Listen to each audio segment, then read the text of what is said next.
नमस्कार, पहला प्रणाम दोस्तों, स्वागत है आपका आपके अपने चैनल देवभूमि करियर पॉइंट पर। आशा करता हूँ आप सभी लोग स्वस्थ होंगे, काफ़ी अच्छी आपकी स्टडी चल रही होगी।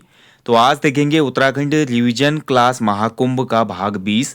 ब्रिटिश कुमाऊं गढ़वाल हम पढ़ रहे थे, इसमें बस लास्ट के कुछ टॉपिक रह गए थे, जैसे ब्रिटिश कुमाऊं गढ़वाल में उद्यान विकास, 1857 की क्रांति और अन्य ब्रिटिश कुमाऊं गढ़वाल से जुड़े महत्वपूर्ण फैक्टों को आज की क्लास में डिस्कस करेंगे। Point two point revision class है।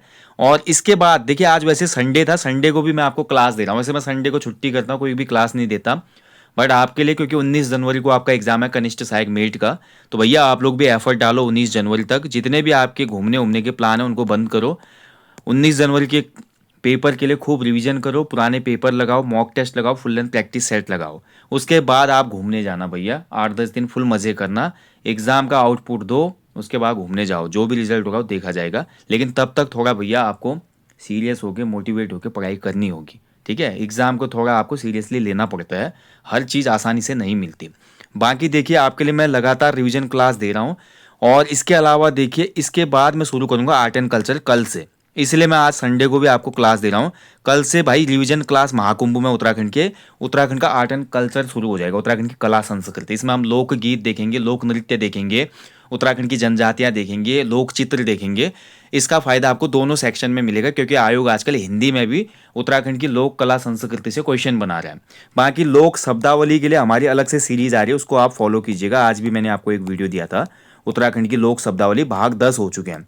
उत्तराखंड कुमाऊनी गढ़वाली लोकोक्ति के भाग 12 पहले ही प्लेलिस्ट में ऐड है। ठीक है, तो लोक शब्दावली भी आप देखते रहिए। इसमें मैं कुमाऊनी गढ़वाली, जौनसारी, जोहारी, उसके अलावा जाड़ शब्द, फिर हम देखेंगे राजी जनजाति के भी शब्द। तो सबको मैं आपका अर्थ बताऊंगा, जो भी इंपॉर्टेंट वर्ड होते हैं हमारे पर्वतीय अंचलों में। ठीक है, तो ये सीरीज को अलग से फॉलो कीजिए। चलिए आज देखेंगे यहाँ पे उत्तराखंड रिवीजन क्लास भाग 20 में ब्रिटिश कुमाऊं गढ़वाल का अंतिम पार्ट देखेंगे। बाकी हिंदी के आई थिंक 14 या 15 भाग हो गए रिवीजन के, उससे आगे की क्लास भी कंटिन्यू हो जाएंगी, उसको भी आप फॉलो कीजिएगा। ठीक है, जीएस का अभी टाइम नहीं हो पा रहा है, जैसे आपका ये निपटेगा फिर मैं टाइम हो जाएगा थोड़ा तो जीएस भी शुरू करूंगा, कंप्यूटर भी दूंगा आपको इसी रिवीजन क्लास महाकुंभ में, बिल्कुल फ्री निःशुल्क।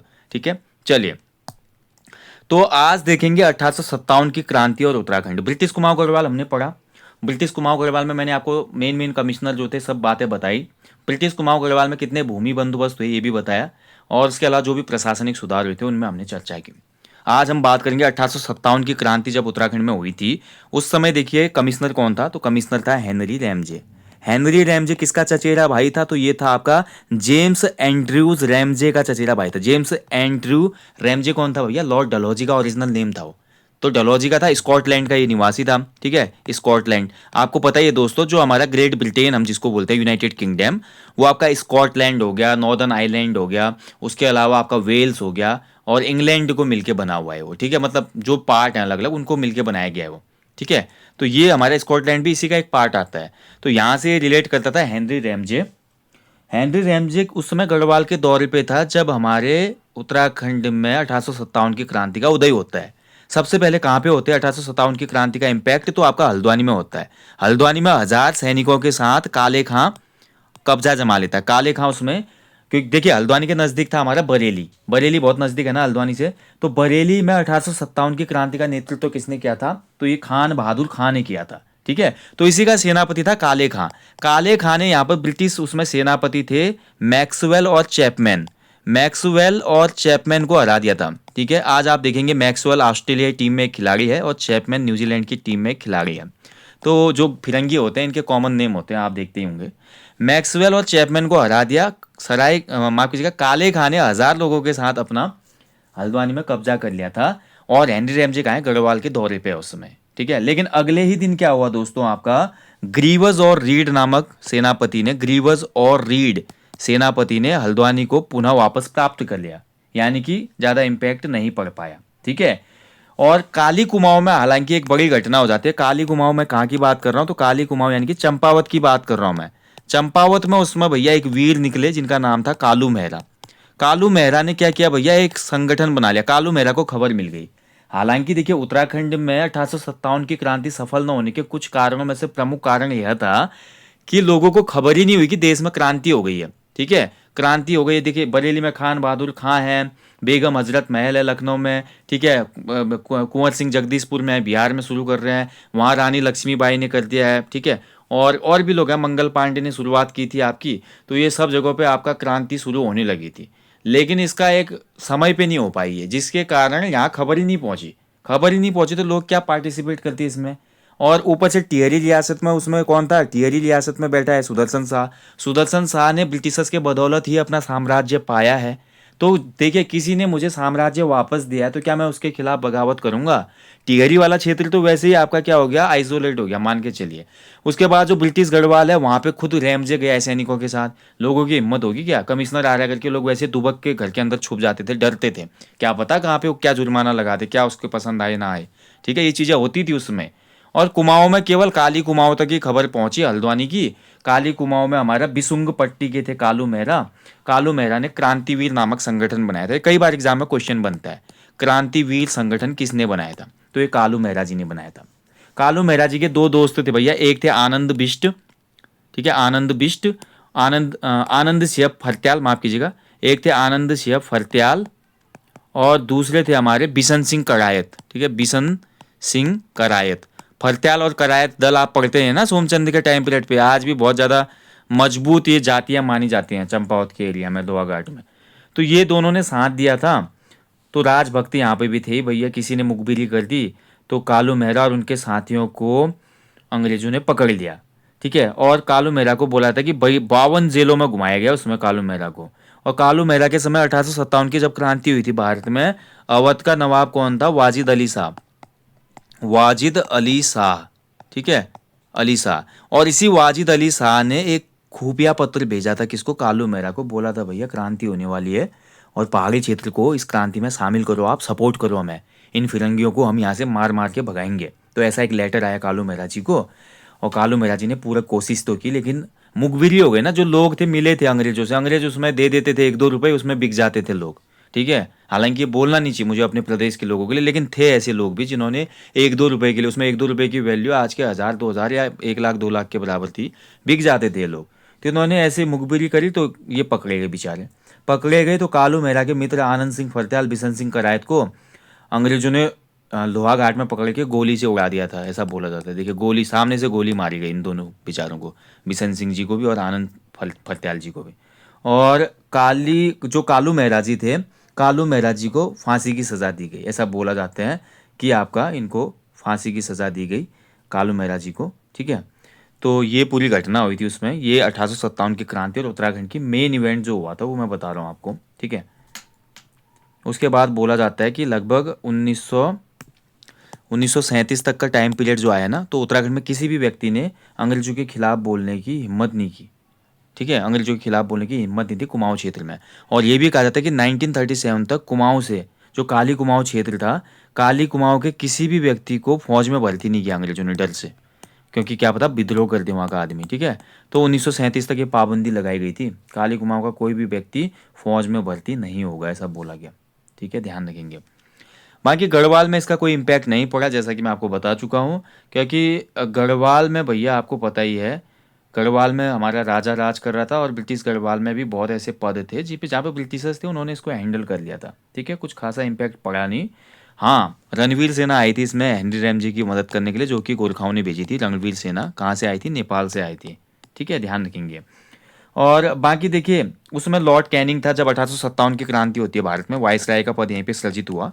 तो लॉर्ड कैनिंग को पत्र लिखा था हेनरी रैमजे ने, ऐसा बोला गया था उसमें कि रैमजे ने बोला था पत्र में, लेटर में, कि मेरी जनता बहुत शांत है पहाड़ी क्षेत्र की, ये अपने राजभक्तों के खिलाफ कभी भी विद्रोह नहीं करती है, कि इनके जो भी शस्त्र वगैरह हैं, जो भी चीज़ें हैं, क्योंकि लाइसेंस नीति आती है 1857 में, जिसके तहत जिन भी लोगों को लाइसेंस के तहत शस्त्र मिले थे, मतलब हथियार यानी कि असला बारूद मिला होगा ना, जमा करने का आदेश आया था उसमें।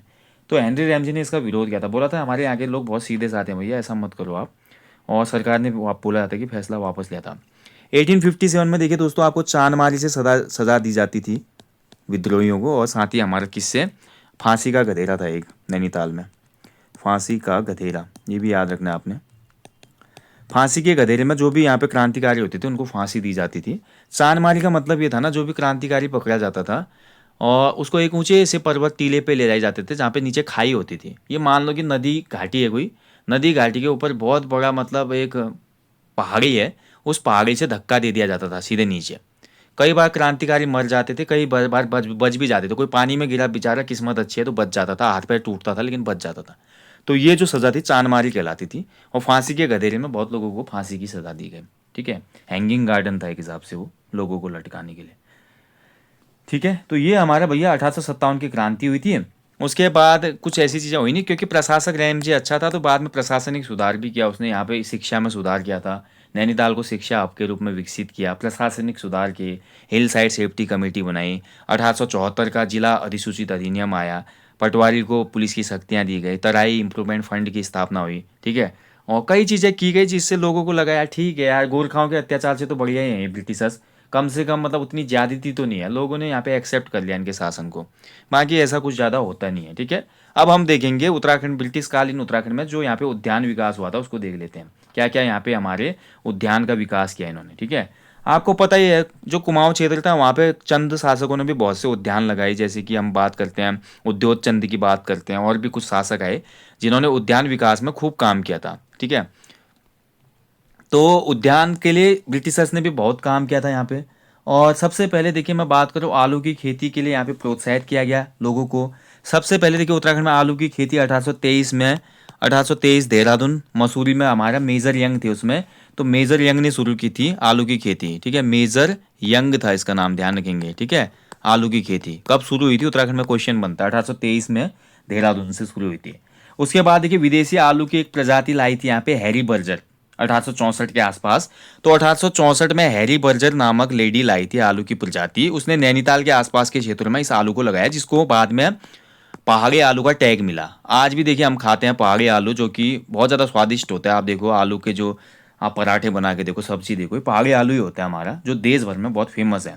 ठीक है, और आलू की यहाँ पे सबसे पॉपुलर जो हमारी किस्म लाया वो व्यक्ति कौन था, वो व्यक्ति था नॉर्मन गिल। ठीक है, नॉर्मन गिल, नॉर्मन गिल ने बहुत काम किया भैया उत्तराखंड में। ठीक है, हॉर्टिकल्चर में सबसे बड़ा योगदान अगर किसी का बोलेंगे तो नॉर्मन गिल का ही है, वो अभी आप आगे पढ़ेंगे। तो नॉर्मन गिल भी आलू की एक प्रजाति लाया था यहाँ पे, लॉन्ग कीपर। ठीक है, इसका नाम था लॉन्ग कीपर नामक एक प्रजाति थी आलू की, उसको लाने का श्रेय किसको जाता है, नॉर्मन गिल को जाता है। ठीक है, ध्यान रखेंगे। तो ये हमारा आलू का कुछ इतिहास है। आलू के उत्पादन और उन्नत बीजों के लिए दोस्तों हमारा ज्योलिकोट जो कि नैनीताल में है ना, वहाँ पे कुमाऊं गवर्नमेंट गार्डन की स्थापना होती है 1909 के आसपास। कुमाऊं गवर्नमेंट गार्डन स्थापित हुआ ज्योलिकोट में। ठीक है, कब, ज्योलिकोट कहाँ पे, नैनीताल में। ठीक है, यहाँ पे 1909 में। तो आलू में देखिए, क्योंकि रिसर्च करते थे ना, R&D भी तो होती है कि आलू को किस प्रकार से बीज को और उन्नत किया जाए, आलू में अगर मिठास है तो उसको कैसे कम किया जाए। ठीक है, ऐसे हमेशा आपको पता ही है जैसे फसलों में भी रिसर्च होती रहती है, कम बीज में कैसे ज़्यादा उत्पाद वाली सब्जी लाई जाए या फसल लाई जाए। तो ऐसी चीज़ें यहाँ पे की गई, इसके लिए इन्होंने काफ़ी ज़्यादा फोकस किया था। ठीक है, ऐसे मैं बात करूँ भैया उत्तराखंड में, फिर हमारी चाय की खेती की मैं बात करता हूँ, तो चाय की खेती बहुत महत्वपूर्ण है। आलू की तो आपने देख ली। ठीक है, ठीक है, आलू आपने देख ली, तो चाय की खेती देख लो। चाय की खेती का सबसे पहले सुझाव किसने दिया था, ये मैं पहले आपको बता चुका था। 1824 में एक पादरी आया था, बिशप एबर। बिशप एबर ने बोला भाई ये उत्तराखंड का भौगोलिक जो एरिया है बड़ा अच्छा है भैया, यहाँ पर पहाड़ी ढलान है, चाय की खेती के लिए ऐसे ही तो ढलान चाहिए जिससे चाय के पौधों की जड़ों में पानी नहीं रुकना चाहिए, क्योंकि चाय के पौधों की जड़ें जो होती है बहुत सेंसिटिव होती है, पानी ज़्यादा देर तक रुकेगा उनमें तो वो जड़ें सड़ जाती हैं। विशब एबर बोला यार ब्रिटिश अधिकारी से, भैया इतना अच्छा यहाँ पे आपका आपको जियोग्राफिकल कंडीशंस मिल रहे हैं फॉर आपका टी उत्पादन के लिए, तो भैया करो ना इसको शुरू, क्या कर रहे हो आप लोग यहाँ पे, पहाड़ी चाय पियो, इसको एक्सपोर्ट करो ब्रिटेन में, पैसा कमाओ, यहाँ के लोगों को भी रोजगार दो। तो बिशप हेबर ने सबसे पहले ये बात बोली थी जंगली पौधों के रूप में, उसने अपनी यात्रा के दौरान चाय के पौधों को देख लिया होगा कहीं पे। ठीक है, तो हेबर ने एक पत्रिका में लिखा भी था उसमें कि कुमाऊं की जो मिट्टी है उसका तापमान और अन्य मौसमी दशाएं सेम लाइक चाइना की तरह है, चाइना की जो चाय है, और चाइना से चाय इंपोर्ट करता ही था ब्रिटेन उस समय, आपको पता है ईस्ट इंडिया कंपनी चाइना में भी व्यापार करती थी ना, तो ये चीज़ें हो रही थी। तो इसके बाद देखिए हमारा क्या हुआ, 1834 का जब समय आता है 1834, तो 1834 में उसमें विलियम बेंटिक था भारत का गवर्नर, तो उसने एक चाय कमेटी का गठन किया और बोला कि भैया आप चाय बागान के लिए भूमि ढूंढो आप उत्तराखंड में जहाँ पे चाय बागान शुरू किए जाएं। ठीक है, तो सबसे पहले देखिए आपका चीन से बीज मंगाया गया 1834 में, कहाँ से, चीन से बीज मंगाया गया। और 1834 में ही हमारे देहरादून में एक प्लेस है झगड़ी पानी, आपने सुना है नहीं सुना है, मसूरी जाते समय बीच में आता है झगड़ी पानी, बहुत लोगों ने सुना होगा। तो झगड़ी पानी में क्या हुआ, चाय प्रशिक्षण के लिए एक केंद्र भी खोला गया, मतलब यहाँ पे ट्रेनिंग वगैरह देंगे लोकल के जो भी हमारे फार्मर आएंगे उनको, ठीक है। उसके बाद 1835 का वर्ष आया तो कलकत्ता से 2000 पेड़ आए भाई चाय के। कलकत्ता में थी ना चाय उसमें बहुत ज़्यादा, तो 2000 पेड़ आए कलकत्ता, यानी कि दार्जिलिंग की चाय की मैं बात कर रहा हूँ। दार्जिलिंग टी आज भी बहुत फेमस है, असम की टी बहुत फेमस है आज भी, है ना। सिक्किम में भी चाय होती है, तो वहाँ से भी हमारा चाय का बीज आया एक हिसाब से 2000 पौधों की पहली खेप आई, जिसको अल्मोड़ा के लक्ष्मेश्वर में लगाया गया, ठीक है। लक्ष्मेश्वर नाम याद रख लो भैया, कहाँ शुरू हुई थी, लक्ष्मेश्वर। और हमारा भीमताल का जो भरतपुर एरिया है, भरतपुर भीमताल में भी है, ठीक है। तो इन दो जगहों पर चाय की खेती शुरू की गई थी, ये पौधशाला स्थापित हुई। अल्मोड़ा के लक्ष्मेश्वर में जो हमारा ये चाय का बागान लगाया था, इस व्यक्ति का नाम था डॉक्टर फॉकनर, ठीक है। इसका नाम क्या था, डॉक्टर फॉकनर, ठीक है। डॉक्टर फॉल्कनर ने इसको शुरुआत किया था, ध्यान रखेंगे। और कमर्शियल खेती की शुरुआत 1835 में यहाँ पे हुई थी, ठीक है। ये तो प्रैक्टिकल था, लेकिन कमर्शियल खेती भी 1835 में शुरू की थी डॉक्टर रॉयले नामक व्यक्ति ने। इसने एक कमर्शियल खेती भी शुरू कर दी चाय की, ताकि जो चाय उत्पादित होगी उसको बेचा जाएगा। उसके बाद 1835 में ही टिहरी क्षेत्र का हमारा क्या था, कोट क्षेत्र, जो कोट क्षेत्र है टिहरी में, यहाँ पर भी हमारा चाय की खेती प्रारंभ की गई। और 1838 का जब वर्ष आया दोस्तों, 1838, 1838 में एक अंग्रेज को यहाँ से चाइना भेजा गया, जिसका नाम था फॉर्च्यून, ठीक है। फॉर्च्यून नामक एक ब्रिटिश अधिकारी था। उस फॉर्च्यून नामक अधिकारी को चाय के बारे में बोला, जा चाइना होके आओ और चाय के बारे में थोड़ा डिटेल लेके आओ वहाँ से, चाय का कैसे मैक्सिमम प्रोडक्शन करें, क्या चीज़ें और करें हम। तो फिर वो चाइना जाके वहाँ से खबर लेके आता है कि क्या क्या चीज़ें इसमें और इम्प्रूवमेंट होना चाहिए, ठीक है। तो ये हमारा ये है। 1843 में दोस्तों ये क्वेश्चन बना भी था किसी एग्जाम में, कैप्टन हडलस्टन ने हमारा पौड़ी और गडोलिया क्षेत्र में, गडोलिया में क्या किया था, चाय बागान स्थापित किए थे, ठीक है, ध्यान रखेंगे। उसके अलावा देखिए 1844 में देहरादून के कोलागीर में, ठीक है, कोलागीर क्षेत्र में क्या हुआ था, चाय के बागान स्थापित हुए थे। ये भी आपको याद रखना है, ठीक है। यहाँ पे शुरुआत किसने की, तो कोलागिर में, तो डॉक्टर जेमिशन था ये। देखिए अलग अलग नाम है, एग्जाम में आयोग ऐसे क्वेश्चन बना सकता है कि एक तरफ चाय की खेती शुरुआत की किसने की करके नाम देगा, दूसरी तरफ वर्ष दे देगा, आपको पता होना चाहिए कहाँ पे कौन है, ठीक है। तो ये चीज़ है। 1850 में हमारे रामजी साहब हेनरी रैमजी ने 1850 में कत्यूर में एक बगीचा बनाया था चाय का। बाद में इसको नॉर्मन ट्रूप नामक व्यक्ति खरीद देता है, इस पूरे बगीचों को कौन खरीदता है, नॉर्मन ट्रूप नामक व्यक्ति, ठीक है। ये भी आपको याद रखना है। बाकी 1850 में ईस्ट इंडिया कंपनी के आमंत्रण पर हमारा एक चाइनीज आता है यहाँ पे विशेषज्ञ, ठीक है, जिसका नाम था एसाई वांग नामक, ठीक है, चाइनीज यहाँ पे आता है 1850 में। उसको बुलाया जाता है यहाँ पे, यार कुछ तो हमें गाइडेंस करो, ब्रिटिशर्स बुलाते हैं उसको। वो चाइना में क्या था, चाय की खेती का एक्सपर्ट था, तो उसको एक्सपीरियंस था, तो चाय विशेषज्ञ को भी यहाँ पे बुलाते हैं।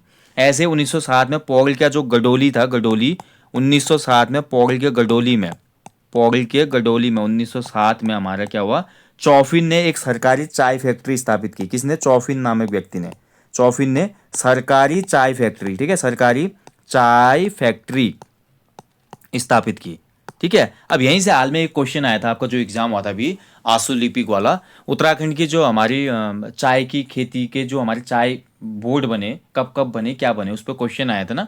तो इसलिए ये महत्वपूर्ण टॉपिक है, तो आपको देखना चाहिए। अब हम थोड़ी देर में देखेंगे, आगे देखेंगे कि इसमें कौन कौन से हमारे जो बागान थे, जैसे कि नैनीताल में यूरोपियनों ने बागान बनाए, कौन कौन से बागान किसने बनाए वो भी हम जानेंगे, ठीक है। तो सबसे पहले सरकारी चाय फैक्ट्री खोलने वाला व्यक्ति 1907 में पौड़ी में कौन था, चौफिन था, याद रखेंगे, ठीक है। चलिए ध्यान रखेंगे, उत्तराखंड में स्थापित पहली चाय फैक्ट्री थी, हाँ ये ध्यान रखेंगे, गडोली चाय फैक्ट्री पहली चाय फैक्ट्री थी। चलिए, और इसके अलावा देखिए मैंने अभी आपको क्या बताया कि हमने कौन कौन सी फैक्ट्री यहाँ पे मतलब जो बागान थे कौन कौन से बनाए गए थे ब्रिटिशर्स के द्वारा, वो देखने हैं। तो ब्रिटिशर्स ने देखिए जो नैनीताल क्षेत्र था ना, नैनीताल क्षेत्र में बहुत से बागान स्थापित हुए थे, ठीक है। जैसे कि मैं बोलूँ, आपका मिस्टर जोन्स का बागान था, मिस्टर जोन्स का, ठीक है, इसको थोड़ा मिस्टर होना चाहिए, ठीक है, मिस्टर जोन्स का यहाँ पे आपका बागान था। मिस्टर जोन्स का बागान कहाँ पे था, तो भीमताल में था, ये भीमताल में, ठीक है, याद रखिएगा। इसके अलावा देखिए आपका मिस्टर न्यूटन का बागान था, न्यूटन का बागान कहाँ पे था, न्यूटन, ठीक है, न्यूटन का बागान था आपका कहाँ पे, भवाली में न्यूटन का बागान था। उसके अलावा भैया हमारा मुलियन का बागान था, मुलियन नामक व्यक्ति का, तो मुलियन का बागान जो था कहाँ पे था, तो ये भी भवाली में था, ठीक है। उसके अलावा देखिए हमारा व्हीलर का बागान था। व्हीलर व्हीलर का बागान कहाँ पे था? तो ये हमारा घोड़ाखाल में था, घोड़ाखाल नैनीताल, ठीक है, जहाँ पे गोलू देवता मंदिर भी है। और इसके अलावा देखिए हमारा रामगढ़ में भी एक बागान बनाया गया डेरियाज के द्वारा, मिस्टर डेरियाज। मिस्टर डेरियाज ने कहाँ पे बनाया? रामगढ़ में। तो ये ब्रिटिश कालीन कुमाऊं क्षेत्र में कुछ महत्वपूर्ण गार्डन थे, यानी कि बागान थे, चाय के बागान थे। हाँ, ये सभी किसके बागान थे? चाय के, ध्यान रखिएगा। ओके। और ऐसे भीमताल में एक चाय का बागान 1928 में स्थापित किया था, किसने? मिस्टर जोन्स ने, ठीक है, जोन्स ने ही, आपका ध्यान रखेंगे, यही वाला ये।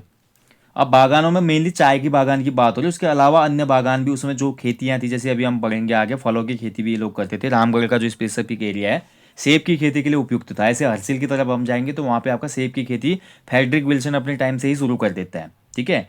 अब 1930 का जब वर्ष है तो 1930 के आसपास कभी क्वेश्चन बनेगा कि अल्मोड़ा का सबसे बड़ा चाय उद्यान कौन सा था? तो चाय उद्यान सबसे बड़ा था यहाँ का मल्ला कत्यूर वाला जो चाय उद्यान बागान था, ये सबसे बड़ा यहाँ पे चाय बागान था उसमें, ठीक है, मल्ला कत्यूर। और दूसरा कौसानी, यहाँ की चाय का उत्पादन बड़ा अच्छा हो रहा था उसमें 1930 के आसपास।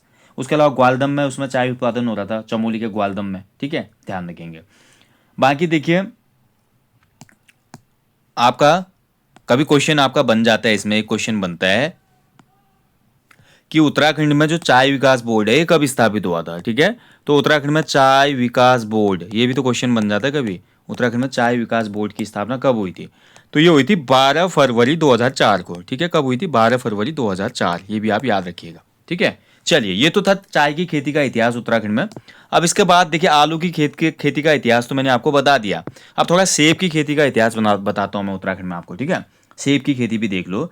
तो सबसे पहले देखिए मैं आपको बता रहा हूँ हर्सिल का राजा कौन था? तो हर्सिल का राजा था हमारा फ्रेडरिक विल्सन, ठीक है। देखिए उसको राजा विल्सन भी कहते थे। अब फ्रेडरिक विल्सन था कौन भाई? थोड़ा जान लो इसके बारे में। फ्रेडरिक विल्सन एक भगोड़ा था, ब्रिटिश सेना का भगोड़ा था ये, ठीक है, भाग के आया था। हालांकि अब हो सकता है वॉलेंटियर रिटायरमेंट लिया हो, बहुत से राइटरों ने भगोड़ा ही बोला है इसको।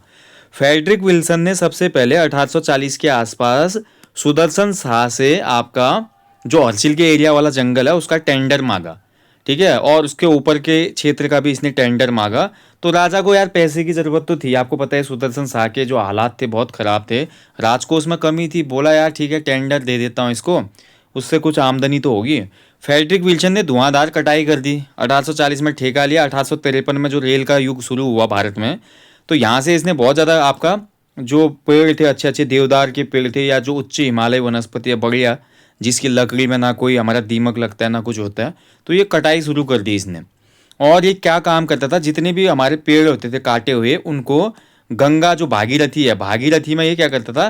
ट्रांसपोर्ट करता था। देखिए जो पुष्पा मूवी आपने देखी ना, पुष्पा मूवी में ये पुष्पा था, पुराना पुष्पा, ये उत्तराखंड के हर्सिल के कटे हुए जंगलों को नीचे तक पहुंचा देता था, देवप्रयाग तक, ऐसे ही भागीरथी में बहाकर, ठीक है। तो पुष्पा कौन था? फ्रेडरिक विल्सन था। फ्रेडरिक विल्सन का ही अन्य नाम है पहाड़ी विल्सन। देखिए ओरिजिनल नाम तो फ्रेडरिक विल्सन था, और इसको पहाड़ी विल्सन कहा जाने लगा क्योंकि पहाड़ में रहकर ये बहुत से काम करने लगा था। इसने हर्सिल में पूरे सेब के बागान स्थापित कर दिए थे 1864 के आते आते, ठीक है। उसके अलावा यहाँ के लोगों में बहुत पॉपुलर हो गया था, बहुत ज़्यादा धनी हो गया था, पैसा इतना हो गया था कि पूछो ही मत, ठीक है। इसीलिए लोग इसको राजा विल्सन भी कहते थे, ठीक है। राजा विल्सन इसलिए कहने लगे क्योंकि बहुत पैसे वाला हो गया था ये। और बोला जाता है कि इसने अपने सिक्के भी चलाए, देखिए इसका रुआब देखो जरा, इसने सिक्के भी चला दिए अपने। और ये भी बोलता था भैया ब्रिटिशर्स से और टिहरी रियासत के राजा से कि मैं झुकेगा नहीं, ठीक है। तो ये इसका कुल कहानी थी। तो इसी ने बोला जाता है उत्तराखंड में सेब की खेती को प्रारंभ किया था 1864 में हर्सिल क्षेत्र में, ठीक है, ध्यान रखेंगे। आज भी आप हर्सिल में जाएंगे ना, तो हर्सिल में आपको सेब की एक प्रजाति का नाम मिलेगा, क्या? विल्सन प्रजाति है वहाँ पे, सेब की एक प्रजाति का, ठीक है, इसी के नाम पे। फिर पहाड़ की औरत से शादी की इसने, बोला जाता है 2 वाइफ थी इसकी, और फिर पहाड़ी रह के बन के रह गए, ठीक है। बाकी कहानी डिस्कस नहीं करेंगे। तो वाणिज्यिक तौर पे अगर खेत की जो सेब की खेती की मैं बात करूं, तो वाणिज्यिक तौर पे सेब की खेती उत्तराखंड में शुरू हुई थी 1869 में, ठीक है। यहाँ पर हर्सिल में शुरू किसने किया था? फ्रेडरिक विल्सन ने। तो 1869 में चौबटिया में क्या हुआ? सरकारी सेब बागान स्थापित हो जाता है, सेब बागान, ठीक है। कहाँ पर? चौबटिया, रानीखेत के निकट है चौबटिया। तो वहाँ पर आपका सरकारी सेब उद्यान की स्थापना हुई 1869 में, ठीक है। और इस उद्यान की स्थापना वन विभाग द्वारा की गई थी। और उस समय वहाँ पर एक ऑफिसर था डब्ल्यू क्रो, ठीक है, डब्ल्यू क्रॉ नामक ऑफिसर के देखरेख में ही इसकी स्थापना की गई थी। ये पहले इस उद्यान के जो ये आपका ये चौबटिया गार्डन खुला था, इसके पहले सुपरिटेंडेंट थे, ठीक है, अधीक्षक थे पहले। कौन? डब्ल्यू क्रॉ, ध्यान रखेंगे। और इसके अलावा देखिए यहाँ पर आपका एक व्यक्ति था प्रोफेसर स्टोक। तो प्रोफेसर स्टोक ने एक प्रजाति शुरू की थी इसी चौबटिया गार्डन में सेब की, जिसका नाम था रेड डेलीशियस, ठीक है, रेड डिलीशियस था इस सेब की प्रजाति का नाम। तो इसको शुरू किया था प्रोफेसर स्टोक ने, ध्यान रखेंगे। ओके, ये कहानी थी। और इसके बाद देखिए आपका नॉर्मन गिल आता है बाद में। मैंने आपको बताया था ना, नॉर्मन गिल का जो है बहुत ज़्यादा योगदान रहेगा, ठीक है। तो नॉर्मन गिल जैसे ही हमारा कुमाऊं गवर्नमेंट गार्डन में आएगा, तो उसके बाद जो सेब की खेती है, सेब की खेती के लिए उसने यहाँ पर सबसे पहले कारखाना स्थापित कर दिया। एक यहाँ पर कारखाना बनाया गया उसमें, ठीक है। कारखाना बना के वहाँ पे मैक्स मैक्स करके कुछ कारखाना था, ये कारखाना स्थापित किया गया। और इस कारखाने में उसमें सेब से जैम, मुरब्बा, फल प्रसंस्करण की जितनी भी चीज़ें हो सकती थी वो शुरू की गई, ठीक है। तो ये आपका शुरू किया था, मैक्स कंपनी शुरू की गई थी। और उसके बाद जब देखिए फर्स्ट वर्ल्ड वॉर होता है 1914 से लेकर 19 तक, तो उस समय जितनी भी सप्लाई हुई थी जैम की, फ्रूट्स की, फ्रूट आइटम्स की, वो यहीं से मैक्स कंपनी के द्वारा ही की गई थी, ठीक है। ये भी आपको याद रखना है। बाकी देखिए आपका जो नॉर्मन गिल था, नॉर्मन गिल मैंने बोला गार्डनिंग का फादर बोल सकते हैं नॉर्मन गिल को कुमाऊं में, नॉर्मन गिल इसका नाम था। नॉर्मन गिल का एक असिस्टेंट था उसमें, ठीक है, रामलाल शाह। रामलाल शाह नॉर्मन गिल का असिस्टेंट था। तो जितने भी यहाँ पे वो जो प्रजातियाँ थी उनके बारे में और अन्य चीज़ों के बारे में वो बुक में लिखते थे, और उस बुक का नाम था फ्लोरा फ्लोरा रानी खेतियंस, ठीक है, रानी खेतियंस, खेतियंस, ठीक है, रानी खेतियंस का फ्लोरा। फ्लोरा का मतलब आपका जितना भी बागवानी के बारे में जो लिखा, चौबटिया के बारे में लिखा, इसी किताब में लिखा था रामलाल ने, ठीक है। और सजेशन किसने दिया? नॉर्मन गिल ने। नॉर्मन गिल ने बहुत यहाँ पे ज़्यादा आपका काम किया। उसके बाद देखिए 1932 का वर्ष आया, तो 1932 में हमारा क्या हुआ? गिल तो मर जाता है 24 में ही। बाकी 1932 में चौबटिया में एक हिल फ्रूट रिसर्च स्टेशन की भी स्थापना की गई, हिल फ्रूट रिसर्च स्टेशन, ठीक है, जिसका काम था यहाँ पे जो फ्रूट वगैरह होते हैं उसकी मतलब गुणवत्ता वगैरह सब चीज़ों की जांच वगैरह करना, ये चीज़ें करना, ठीक है। तो ये चीज़ें हुई थी। उसके बाद देखिए हमारे यहाँ पर विवेकानंद पर्वतीय कृषि अनुसंधान संस्थान भी आ जाता है, जो कि 1924 में स्थापित हुआ था कोलकाता में। कोलकाता में स्थापित था ना, बाद में इसको 1936 में यहाँ अल्मोड़ा में लाया गया था, ठीक है। बोसी सेन ने इसकी स्थापना की थी, बोसी सेन ने कोलकाता में स्थापित किया था इसको 1924 में। 36 में हमारा विवेकानंद पर्वतीय कृषि अनुसंधान संस्थान कहाँ पे लाया गया? अल्मोड़ा में लाया गया था, ठीक है। तो ये कुछ कहानी है भैया आपकी। अब आ जाते हैं कुमाऊं गवर्नमेंट गार्डन चौबटिया जो रानीखेत में था, इसके बारे में भी कुछ बातें जान लीजिए आप लोग, ठीक है, ध्यान रखेंगे। तो इसमें देखिए जो हमारे चाय बागान खोले गए थे इसके अधीन, जो उसमें चाय बागान थे कुमाऊं गवर्नमेंट गार्डन चौबटिया के अधीन, जो चाय बागान थे ना, चाय बागान के लिए उसमें सरकार फ्री भूमि अवेलेबल कराती थी लोगों को, फ्री भूमि। वो बोलती थी कि लैंड ले लो आप, लेकिन चाय की खेती शुरू करो, फिर हमें बेचोगे आप, ठीक है। तो कंपनी सरकार जो है भैया आपका काफ़ी ज़्यादा लोगों को लाई थी उसमें, ब्रिटिशर्स को भी यहाँ पे लाई थी, खासकर जैसे उन्होंने रामगढ़ में बसाया। रामगढ़ के अलावा घोड़ाखाल, भीमताल, मुक्तेश्वर, इन जगहों पर अंग्रेजों को बसाया गया। अंग्रेजों के इन परिवारों को कंपनी सरकार ने बोला कि हम आपको फ्री भूमि देंगे, इस पे आप चाय वगैरह उगाओ, गार्डनिंग करो। और इस भूमि को बोला जाता था फ्री सैंपल स्टेट, ठीक है। क्या कहा जाता था? फ्री सैंपल स्टेट कहा जाता था इस भूमि को, ठीक है, ध्यान रखेंगे उसमें। तो ये आपको दी गई थी। और बाकी देखिए आपका जो था ना कुमाऊं गवर्नमेंट गार्डन के अंतर्गत ही भैया बहुत सी चीज़ें होती हैं। और सबसे पहले देखिए इसी के अंतर्गत क्या होता है आपका 1910 में कुमाऊं गवर्नमेंट गार्डन के अधीन 1910 में पहली बार उत्तराखंड में बेलाडोना की खेती की गई। बेलाडोना, बेलाडोना एक औषधीय पौधा होता है, ठीक है, बेलाडोना। तो बेलाडोना की खेती का प्रारंभ 1910 में हुआ। इसका श्रेय भी किसको जाता है? नॉर्मन गिल को। नॉर्मन गिल के प्रयासों से ही ये बेलाडोना की खेती शुरू हो पाई थी 1910 में, ठीक है। नॉर्मन गिल ने इसका बीज विदेशों से मंगाया था, नैनीताल और चौबटिया में इसको बोया गया था, ऐसा बोला जाता है। ऐसे 1944 में आपका रानीखेत क्षेत्र में पायरेथ्रम की फूलों की खेती की गई, ठीक है, पायरेथ्रम, पायरेथ्रम के फूलों की खेती की गई। पायरेथ्रम का जो फूल होता था ना, इससे बहुत तीक्ष्ण स्मेल आती थी, गंध आती थी। इन फूलों से मलेरिया के मच्छर मारने की दवा बनती थी उसमें, जैसे ऑल आउट वगैरह आता है ना, या हाथों में आप ऑडोनिल वगैरह लगाते, तो उस समय ये पाइलेथ्रम का जो फूल था इससे ऐसा तेल वगैरह बनाया जाता था जिससे मलेरिया के मच्छर नहीं आते थे शरीर के आसपास। ठीक है, तो ये चीज़ें भी इसमें हुई थी। ओके, तो ये पूरा आप कह सकते हैं कि उसमें काफ़ी चीज़ें की गई थी। कुमाऊं गवर्नमेंट गार्डन के अधीन बहुत सी चीज़ें हुई थी भैया आपकी, और बहुत ज़्यादा यहाँ पे गार्डनिंग में प्रोत्साहित किया गया था ब्रिटिशर्स के द्वारा, लोकल के लोगों को भी और अपने लोगों को भी, जिसके तहत हमने देखा कैसे यहाँ पे सेब की खेती होती है, आलू की खेती होती है और उसके अलावा चाय की खेती होती है। ठीक है, तो बेसिकली ये तीन चीज़ों पे बहुत फोकस किया गया ब्रिटिशर्स के द्वारा, आलू, चाय और सेब। उसके अलावा अन्य चीज़ें भी होती थी जैसे कि आड़ू था, खुमानी था, ठीक है, और अन्य जो बागान फसलें होती थी, अखरोट के बागान भी लगाए गए थे, बहुत चीज़ें हुई थी। ठीक है, बट मैक्सिमम क्वेश्चन जो है यहीं से आपके बनते हैं। ठीक है, इसलिए जो भी चीज़ें थी मैंने आपको क्लियर किया है इस टॉपिक में। ओके, चलिए। हाँ, इसमें एक चीज़ रह गया 1841 में दोस्तों, एक और मेरा रह गया पॉइंट, आप इसको नोट कर लो। 1831 में 41 में अल्मोड़ा के हवल बाग, ठीक है, हवल बाग जो क्षेत्र है अल्मोड़ा में है ना, हवल बाग में मेजर कार्बेट ने क्या किया था, ठीक है, मेजर कार्बेट ने एक बगीचा बनाया। ठीक है, ध्यान रखेंगे, मेजर कार्बेट के द्वारा भी एक बगीचा बनाया गया था।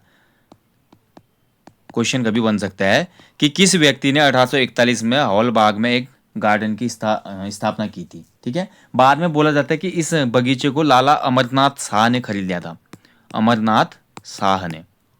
ठीक है, इसको खरीद लिया था, इस बगीचे को, मेजर कार्बेट का जो बगीचा था। बाकी 1843 में आपको बता ही चुका हूँ मैं, हडल स्टोन ने पोड़े और गडोलिया में चाय बागान बनाया था। कोलागिर में, देहरादून में 1844 में बना था। ठीक है, बाकी जो बागान थे हमारे नैनीताल में यूरोपियनों के, वो भी मैंने बता दिए, मिस्टर जोन्स का बागान, न्यूटन का बागान, मूलियन का बागान, व्हीलर और डेरियाज का बागान। ठीक है, और अन्य जो भी फैक्ट थे जो एग्जाम में बन सकते हैं वो मैंने आपको क्लियर कर दिया दोस्तों।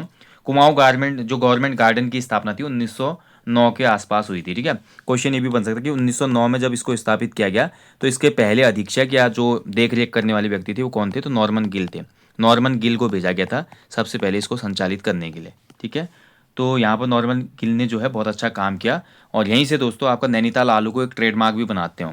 नैनीताल आलू को या पहाड़ी आलू को, ध्यान रखेंगे क्वेश्चन ऐसे बन सकता है, नैनीताल आलू को या पहाड़ी आलू को एक ट्रेडमार्क के रूप में, या बोल सकते हैं कि एक वैश्विक स्तर पे पहचान दिलाने में सबसे महत्वपूर्ण योगदान किसका है, तो आपका आंसर होगा नॉर्मन गिल का। ठीक है, याद रखिएगा, ध्यान रखिएगा दोस्तों।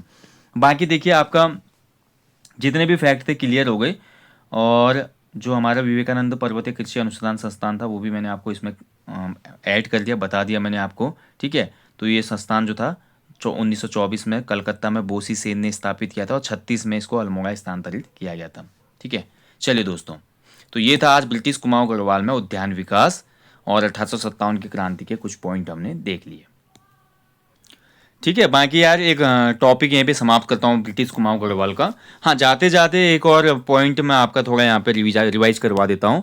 उत्तराखंड में ईसाई प्रचारक जो आए थे, ईसाई धर्म का प्रचार प्रसार कैसे हुआ था, थोड़ा ये भी देख लो जाते जाते, फिर ब्रिटिश कुमाऊं गढ़वाल खत्म ही कर देंगे।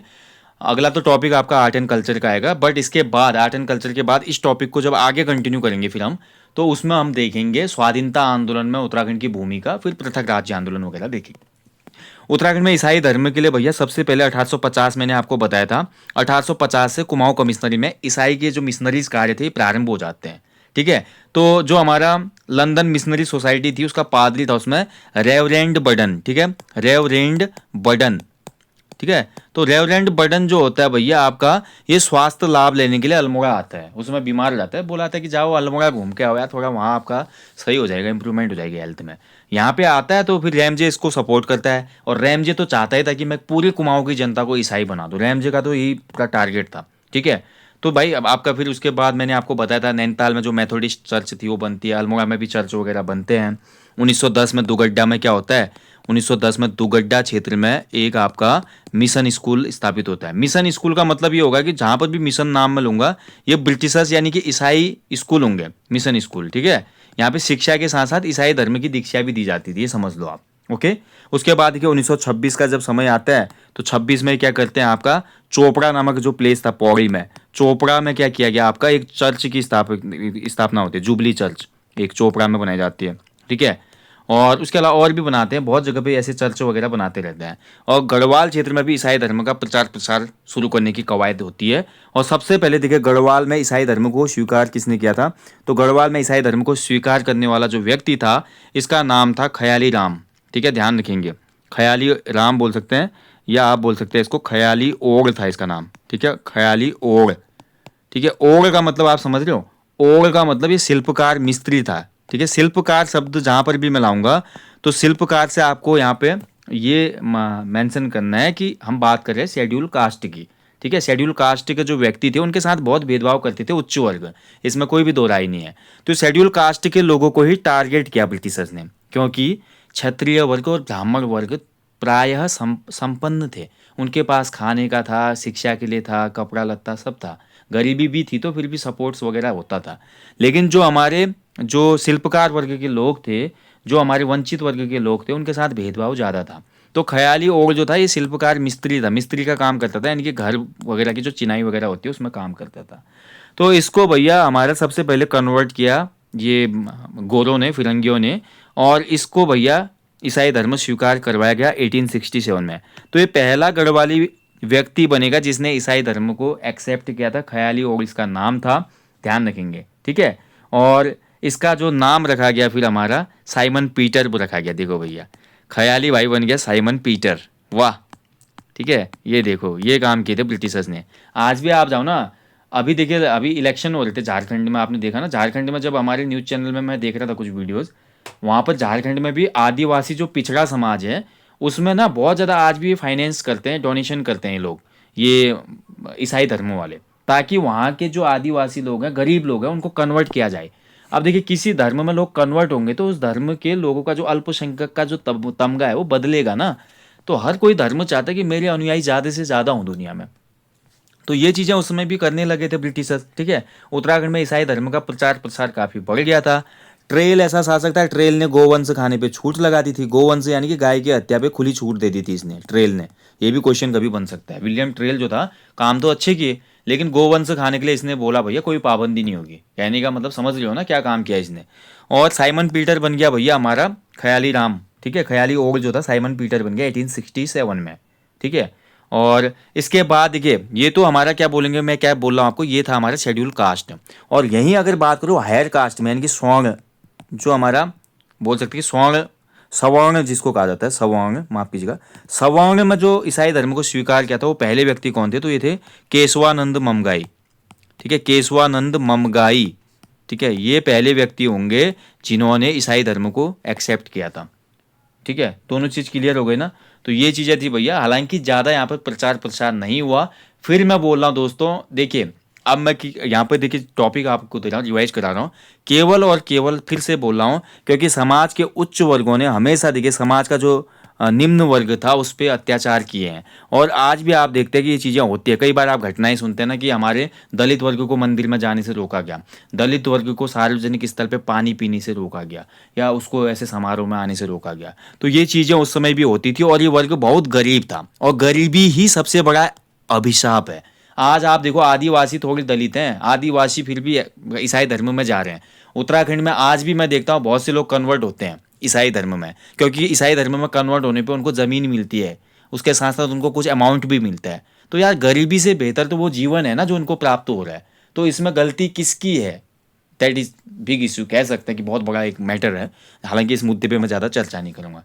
तो मैक्सिमम जो उत्तराखंड में ब्रिटिश काल में भी ईसाई धर्म को अडॉप्ट करने वाले लोग थे वो आपका शेड्यूल कास्ट से ही थे, ध्यान रखेंगे। उसके अलावा जो हमारा अन्य समाज था, जैसे हुड़किया समाज था जो कि आपका खाना बदोशी समाज था, तो ऐसे लोगों ने जो समाज की मुख्य विचारधाराओं से जिनको कट किया गया था उन लोगों ने ही इसको चूज किया, क्योंकि उनके पास दूसरा ऑप्शन था नहीं दोस्तों।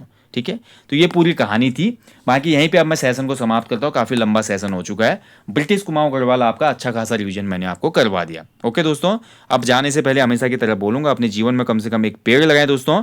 और मैं हमेशा बोलता हूँ दोस्तों, जो जातिवाद है, जो अन्य चीज़ें हैं, इसको एक हिसाब से समाप्त करना चाहिए और इस पर हमें कभी फोकस्ड नहीं रहना चाहिए। हम तो ये देखते हैं कि गढ़वाली बोलता है कुमाऊनी ऐसा है, कुमाऊनी बोलता है गढ़वाली ऐसा है, गढ़वाली बोलता है जौनसारी ऐसा है, वो ऐसा है। ये आपस में हम कर क्या रहे हैं? सबसे पहले होती है हमारी यूनिटी। अगर हमारी यूनिटी ही खराब होगी पहाड़ी लोगों की तो फिर हम ऐसे में रह जाएंगे। और यही चीज़ जाति में भी है, मैं ब्राह्मण, तू क्षत्रिय, तू वैश्य, तू शूद्र, तू ऐसा, तू अलाना, ये फलाना, ये चीज़ें कभी भी नहीं होनी चाहिए। एक एजुकेशन का मतलब होता है समानता, इक्वेलिटी। ठीक है, हमको ये जाति से ऊपर उठना चाहिए दोस्तों। ठीक है, जाति, हालांकि मैं धर्म के बारे में बात नहीं करूंगा, लेकिन कम से कम ये जाति सिस्टम जो है इसको हमने अब नई जनरेशन में एक्सेप्ट नहीं करना चाहिए, सबको समानता से देखना चाहिए। ठीक है दोस्तों, मिलेंगे जल्दी नेक्स्ट सेशन में। जाने से पहले हमेशा की तरह बोलूँगा, अपने जीवन में एक पेड़ लगाएं और लोगों को भी इसके लिए अवेयर कराएं। Thank you for watching. Next जो टॉपिक आएगा उत्तराखंड रिवीजन महाकुंभ क्लासेस का, इसमें शुरुआत करेंगे दोस्तों उत्तराखंड की कला एवं संस्कृति का। जय हिंद, जय देवभूमि।